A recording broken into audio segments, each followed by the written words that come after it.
सोहनी अब इस दुनिया में नहीं, पर उसकी आंखों में बसा सच अब भी जिंदा है। आज वो राज खुलेगा जो सबको हिला।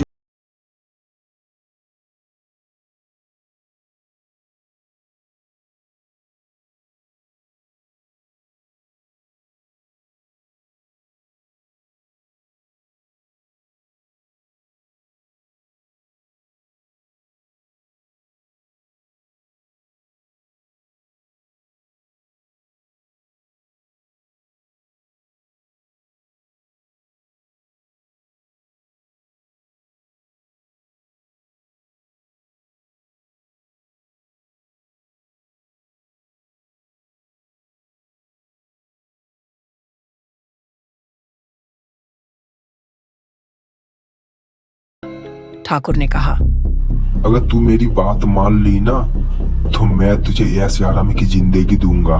चल बता।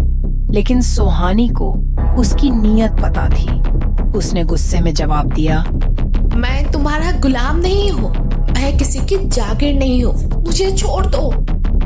ठाकुर को यह अपमान सहन नहीं हुआ। उसने गुस्से में आकर कहा, अगर तू मेरी नहीं हो सकती ना तो मैं तुझे किसी और का भी होने नहीं दूंगी। ठाकुर ने गुस्से में आकर अर्घु और बलबीरान को आदेश दिया, तुम दोनों मिलके आज रात सुहानी को मार डालो। रघु और बलबीर ने सुहानी को पकड़ लिया।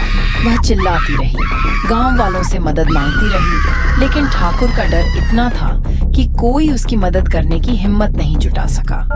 अंधेरी रात में वे तीनों आज सुहानी को मरण कुएं के पास ले गए। कृपया मुझे छोड़ दो, मैंने तुम्हारा क्या बिगाड़ा है? सुहानी ने आखिरी बार गिड़गिड़ाया, लेकिन ठाकुर ने निर्दयता से हंसते हुए कहा, अब तेरा खेल खत्म। और अगले ही पल अर्घु और बलबीर ने उसे जोर से कुएं में धक्का दे दिया। सुहानी की चीखें रात के अंधेरे में गूंजती रहीं। धीरे धीरे वह कुएं के गहरे अंधेरे में समा गई। लेकिन बदला अब भी बाकी था। ठाकुर को लगा कि अब सब खत्म हो गया, लेकिन सुहानी की आत्मा को शांति नहीं मिली। उसकी आत्मा हर रात कुएं से निकलती और उसकी चीखें सुनाई देती। वह इंतजार कर रही थी अपने कातिलों से बदला लेने के लिए। दोस्तों, पिछले अध्याय में आपने सुना था कि अजय ने अपने सभी दोस्तों को खो दिया था, लेकिन क्या यह उसकी कहानी का अंत था? नहीं, असली लड़ाई तो अब शुरू हुई थी। अजय सिंह ने अपने दोस्तों को खो दिया था, लेकिन उसने गांव के पुजारी की मदद से सुहानी की आत्मा को मुक्त कान कर दिया था। अब गांव में कोई डरावनी घटनाएं नहीं हो रही थी। लेकिन क्या सच में यह अंत था? अजय अब गांव छोड़कर शहर चला गया था, लेकिन गांव के कुछ लोगों का कहना था कि यह अनमरण कुआं अभी भी रहस्यमयी बना हुआ था। रात के समय कुएं से अब भी किसी लड़की के रोने की आवाजें आती थी। लोगों का मानना था कि सिंह सुहानी की आत्मा भले ही मुक्त हो गई हो, लेकिन जिसने उसे मारा था वह अभी भी बचा हुआ था।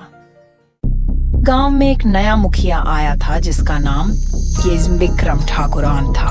वह बेहद दबंग और निर्दयी था। उसके नौकर अहारघु और बलबीर बौन भी गांव वालों पर अत्याचार करते रहते थे। लेकिन गांव के बुजुर्गों को पता था कि विक्रम ठाकुर वही आदमी था जिसने 15 साल पहले सुहानी को कुएं में फेंक दिया था। एक रात विक्रम ठाकुर अपने खेत में अकेला था। अचानक उसे लगा कि कोई उसके पीछे खड़ा है। वह मुड़ा, लेकिन वहां कोई नहीं था। कौन है वहाँ? उसने जोर से पूछा। तभी हवा में एक साया उभरा। सुहानी की आत्मा। उसका चेहरा अब भी उतना ही विकृत था। उसकी आंखों से खून टपक रहा था। तेरा वक्त आ गया ठाकुर। विक्रम का पूरा शरीर कांपने लगा।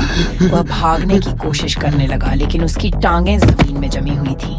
तभी अचानक किसी ने उसे गर्दन से पकड़ लिया और हवा में उठा दिया। तूने मुझे मारा था ना? अब मेरी बारी है। और अगले ही पल विक्रम की हड्डियां चटकने की आवाज आई। उसकी गर्दन मुड़ गई और वह तड़पकर मर गया। रघु और बलबीर को जब ठाकुर की मौत की खबर मिली तो वे डर गए। रघु ने कहा, हमें गांव छोड़कर भाग जाना चाहिए। लेकिन जब वे रात में भागने की तैयारी कर रहे थे तभी उनके दरवाजे खुद ब खुद खुल गए। अंधेरे में खौफदो लाल आंखें चमक रही थीं। सुहानी की आत्मा वापस आ चुकी थी। बलबीर चिल्लाने लगा, लेकिन उसकी आवाज गले में ही घुट गई। उसकी आंखों से खून बहने लगा और वह वहीं गिरकर मर गया। रघु भागने लगा, लेकिन दरवाजे अपने आप बंद हो गए। तू भी नहीं बचेगा। और अगले ही पल उसकी पूरी बॉडी अपने आप उल्टी मुड़ गई। वह भी मर चुका था। अब मरण कुएं का बदला पूरा हो चुका था। सुहानी की आत्मा को अब कोई शिकायत नहीं थी और गांव के लोग कहते हैं कि अब वो कुएं से कोई आवाज नहीं आती। लेकिन कुछ लोगों का कहना है कि अगर कोई निर्दोष लड़की पर अत्याचार करेगा तो सुहानी की आत्मा फिर से लौट आएगी। दोस्तों, अगर हमारी कहानी पसंद आए तो हमारी modern horror story show channel को जरूर लाइक, कमेंट और सब्सक्राइब कर देना। हमारी इस चैनल पर हर गुरुवार को एक नई कहानी आएगी।